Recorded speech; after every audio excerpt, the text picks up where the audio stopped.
ये मनु जी की 3 बेटियों की कथा है। अब मनु जी के 2 बेटे और हैं, प्रियव्रत और उत्तानपाद। उत्तानपाद की 2 पत्नियां हैं, सुनीति और सुरुचि। सुनीति के पुत्र हैं ध्रुव और उनके दूसरे पुत्र का नाम है उत्तम। उत्तानपाद की 2 पत्नियां हैं, सुनीति और सुरुचि। आपकी कितनी पत्नियां हैं भैया? आपकी कितनी पत्नी हैं आप बताओ? कितनी पत्नी है आपकी?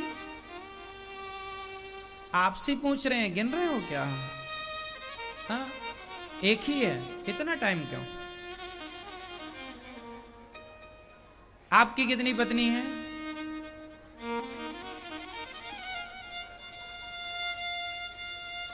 आपकी भी पत्नी है? कितनी पत्नी है आपकी? एक। उत्तानपाद की 2 थी, सुनीति और सुरुचि।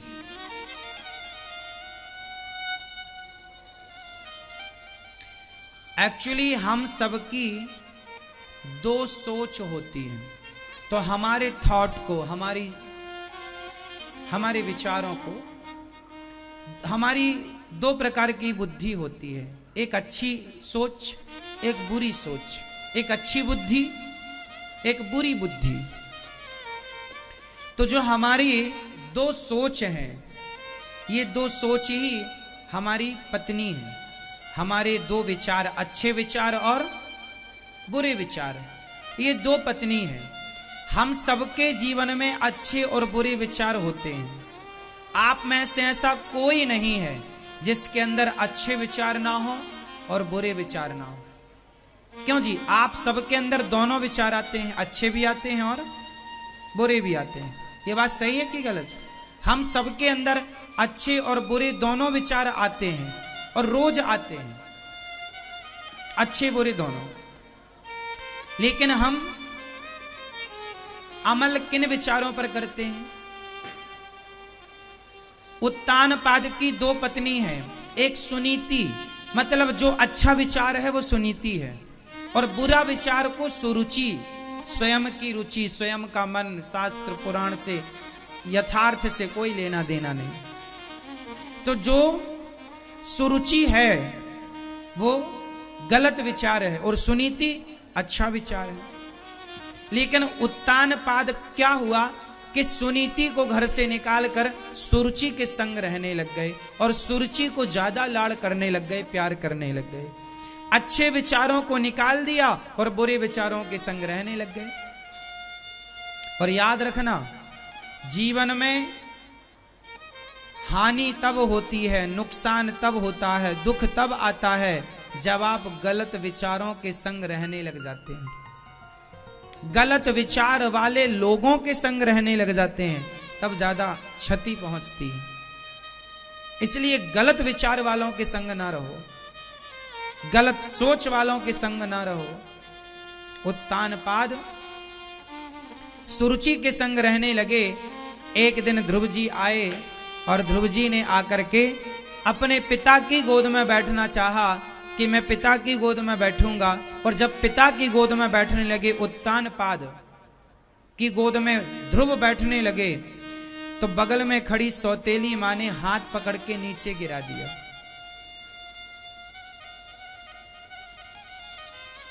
हाथ पकड़कर नीचे गिरा दिया।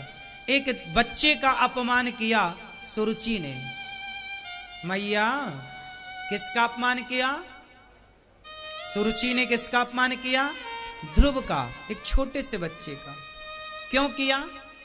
इसलिए किया क्योंकि श्री ध्रुव जी महाराज अपने पिता की गोद में बैठना चाहते थे और मां ने कहा, जा तपसाराध्य पुरुषम तस्यैवानुग्रहेण में गर्भेत्वं साधयात्मानम यदि छसी नृपासनम। जाओ, जाकर पहले तप करो, जाओ। क्या सीख मिली आपको? पिता की गोद में बैठने चले ध्रुव जी तो उन्हें अपमान झेलना पड़ा। क्या मतलब है इसका? हम आपसे निवेदन करें कि आप अपने आप को इतना सफल बनाओ, इतना कामयाब बनाओ कि पिता की गद्दी पर भी आप ना बैठें, अपनी सिंहासन खुद अपनी मेहनत से तैयार करें। ध्रुव जी ने गलती क्या की? पिता की सिंहासन पर बैठने चले गए। और वैसे वो बच्चे थे, उनका अधिकार था, बच्चा तो पिता की गोद में ही जाकर बैठता। लेकिन फिर भी एक यहां मैसेज आपके लिए है कि हम अपने आप को इतना योग्य बनाएं। इसका मतलब यह हुआ कि पिता की संपत्ति भी हम ना लें, हम अपने आप को इतना लायक बनाएं कि हम में काबिलियत होगी तो हम पिता से ज्यादा कमा लेंगे। हम पिता के टुकड़ों पर पलने वाले बच्चे ना बने। ध्रुव जी महाराज पिता की गोद में ना बैठकर मां ने कहा तपसाराध्य पुरुषम तस्यैव, जा तप कर। और जब तप करने के लिए चले तो तप करने के लिए जब पहुंचे तो रास्ते में नारद जी मिले और नारद जी ने श्री ध्रुव जी महाराज को उपदेश किया। ओम नमो भगवते वासुदेवाय। ध्रुव जी महाराज ने इस मंत्र का जाप किया और मंत्र का जाप किया और एकाग्र चित्त से लक्ष्य बना लिया, भगवान को पाए बिना रुकूंगा नहीं। एक बात बताएं, जिसके नीति और नियत सही होती है वो कामयाब जरूर होता है। क्या सही होना चाहिए कामयाबी के लिए? जोर से, क्या सही होना चाहिए? नीति और नियत। नीति का मतलब है सही प्लानिंग, सही डिसीजन, और नियत का मतलब है ईमानदारी। क्या क्या होना चाहिए? आजकल नीति भी कुछ लोगों की गलत है और नियत भी गलत है, और वो चाहते हैं कि हम सफल हो जाएं। ध्रुव जी महाराज गए, नारद जी ने मंत्र दिया, ओम नमो भगवते वासुदेवाय का जाप किया, 5 महीने तक जप किया।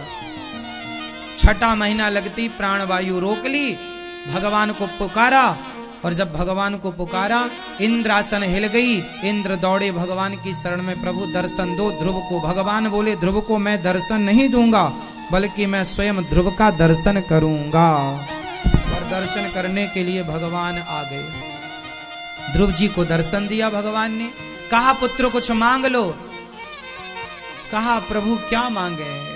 स्तुति की योऽन्तः प्रविश्य मम वाचमिमां प्रसुप्तां संजीवयत्यखिल शक्तिधरः स्वधाम्ना अन्यास्तहस्तचरणश्रवणत्वगादीन् प्राणान् नमो भगवते पुरुषाय तुभ्यम्। ध्रुव जी ने स्तुति की। भगवान ने कहा पुत्र कुछ मांगो। तुम्हारे मन में राज्य की कामना थी, जाओ मैं तुम्हें 36,000 वर्षों का राज्य देता हूं। ध्रुव जी को राज्य दिया। ध्रुव जी को भगवान दर्शन देकर गए। ध्रुव जी के पिता ने उन्हें राजगद्दी पर बिठाया और ध्रुव जी के भाई को यक्षों ने मारा तो यक्षों को मारा इन्होंने। मनु जी ने उपदेश दिया, कुबेर जी ने भक्ति का ज्ञान दिया। मृत्यु के सिर पर पांव रखकर ध्रुव जी 36,000 वर्षों का राज्य करके, गृहस्थी का पालन करके, और मां को लेकर ध्रुव जी ध्रुवलोक की ओर चले गए। बोलिए ध्रुव जी महाराज की जय। ध्रुव जी के वंश में इनके पुत्र हुए कल्प और वत्सर।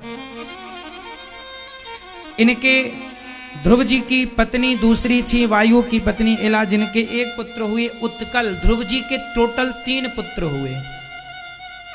इन्हीं के वंश में अंग, फिर वैन, फिर भगवान पृथु।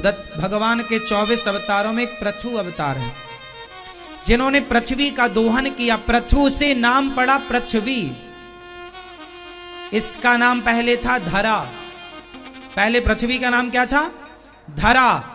फिर पृथु जी से पृथ्वी नाम पड़ा, और 10,000 कान मांगे पृथु जी ने कि मुझे कानों से कथा सुननी है, व्यर्थ की चीजें नहीं। आप भी अपने कानों का सदुपयोग करो, कान को अच्छी जगह लगाओ।